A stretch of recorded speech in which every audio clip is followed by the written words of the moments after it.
Nifty का Tuesday का behaviour अगर देखें, मैंने एक्सपेक्ट किया था कि प्राइस रिट्रेस होकर इस डिस्काउंट जोन या चीप जोन कह सकते हैं, इसमें आना चाहिए रिट्रेस होके। फिर यहाँ पे मैं कोई बाय अपॉर्चुनिटी देखूंगा, तब तक के लिए लोअर टाइम फ्रेम में सेल सेटअप देख सकते हैं। तो प्राइस रिट्रेस होके आया और फिर यहाँ कहीं आकर एक रेंज बाउंड प्राइस एक्शन दिखाया, लेकिन वैसा रिस्पांस नहीं दिया जैसा मैंने एक्सपेक्ट किया था। लेकिन अगर ट्यूसडे को प्राइस यहाँ ओपन हुआ, गैप डाउन ओपन हुआ, ये मंडे का लो है, मंडे का लो, ये मंडे लो है, और प्राइस यहाँ से रिजेक्शन लेकर फिर नीचे की तरफ ट्रेड किया। ये एक सपोर्ट जोन था और इसके नीचे चीप जोन मैंने आइडेंटिफाई किया था। तो ये सपोर्ट पे प्राइस ने सपोर्ट नहीं लिया और इसको भी ब्रेक किया। फिर उसके बाद इससे भी रिजेक्शन लिया और रिजेक्शन लेकर नीचे की तरफ ट्रेड किया। तो 5 मिनट के चार्ट पे अगर देखें कोई ट्रेडिंग अपॉर्चुनिटी, तो सबसे पहले तो ये मंडे का लो,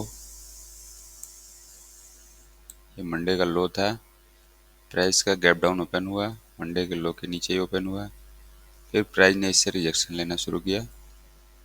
तो मॉर्निंग में ही एक सेल सेटअप इस लो को टारगेट करते हुए हम एक ले सकते थे। फिर जब ये लो ब्रेक हो गया, यहाँ सपोर्ट लिया, सपोर्ट लेके ये लो ब्रेक कर दिया प्राइस ने। तो जब ये लो ब्रेक कर दिया तो यहाँ से सबसे बेटर सेल सेटअप बनना था। तो फिप के हिसाब से अगर देखें तो ये एक स्विंग हाई, ये स्विंग लो और ये रिजेक्शन पॉइंट, एक सपोर्ट जो कि रेजिस्टेंस में कन्वर्ट हो गया, ये सपोर्ट लेवल था और ये रेजिस्टेंस लेवल में कन्वर्ट हो गया। तो ये हमारा टारगेट यहाँ तक हो सकता था।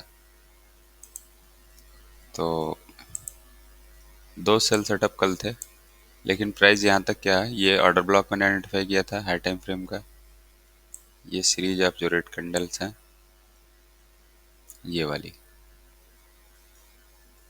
तो इस लेवल के आसपास मैंने एक्सपेक्ट किया था कि प्राइस ट्रेड करेगा। प्राइस यहाँ पे आया, हल्का सा रिस्पांस भी दिया, रेंज में भी गया, रेंज बाउंड ही चल रहा था, लेकिन वैसा रिस्पांस नहीं दिया। अभी कोई market structure lower time frame में शिफ्ट नहीं हुआ है, कोई बुलिशनेस नहीं आई है। 15 मिनट के चार्ट पे अगर हम देखें, RSI भी अभी नेगेटिव ही है, 40 लेवल से बिलो है। प्राइस का मूविंग एवरेजेस अगर देखें तो प्राइस भी मूविंग एवरेजेस के बिलो ही है।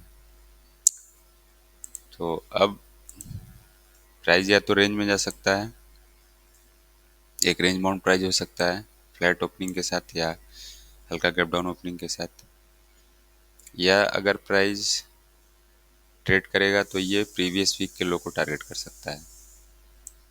तो अगर प्राइस कोई सेल सेटअप देता है, जैसे कि मैंने ये एक negative reversal trend line draw कर रखी है,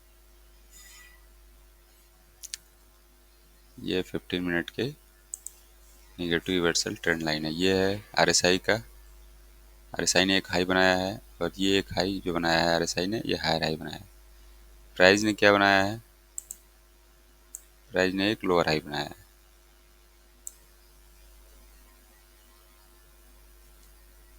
तो ये एक निगेटिव रिवर्सल ट्रेंड लाइन है। प्राइस जब तक इसको ब्रेक करके और इस पर रिटेस्ट ना ले, तब तक पॉजिटिव कंसिडर नहीं कर सकते। RSI भी अपने मूविंग एवरेज को क्रॉस करके एटलीस्ट 40 लेवल पे सपोर्ट करना चाहिए, तब पॉजिटिव होगा, तब बुलिशनेस कंसिडर कर सकते हैं। और प्राइस को मूविंग एवरेजेस के एटलीस्ट 18 EMA के ऊपर सपोर्ट लेना चाहिए, तो थोड़ा प्राइस में बुलिशनेस कंसिडर कर सकते हैं। अदरवाइज अगर प्राइस इस ट्रेंड लाइन से रिजेक्शन लेता है और लोअर टाइम फ्रेम में कोई सेल सेटअप बनता है मॉर्निंग सेशन में, तो फिर मैं एक सेल अपॉर्चुनिटी देखूंगा। टारगेट मेरा ये प्रीवियस वीक का लो हो सकता है। तो ऐसे मेरा है। और अगर प्राइस इस ट्रेंड लाइन के ऊपर ब्रेक कर देता है तो फिर प्राइस रेंज में जा सकता है, कंसोलिडेशन में जा सकता है, फिर मैं कोई ट्रेड नहीं लूँगा जब तक कि 15 मिनट के टाइम फ्रेम में कोई मार्केट स्ट्रक्चर शिफ्ट ना हो जाए और कोई बुलिशनेस मूविंग एवरेज और आरएसआई पॉजिटिव ना हो जाए। तो ऐसा आज का ट्रेड प्लान है मेरा। देखते हैं कैसा बिहेव करता है निफ्टी।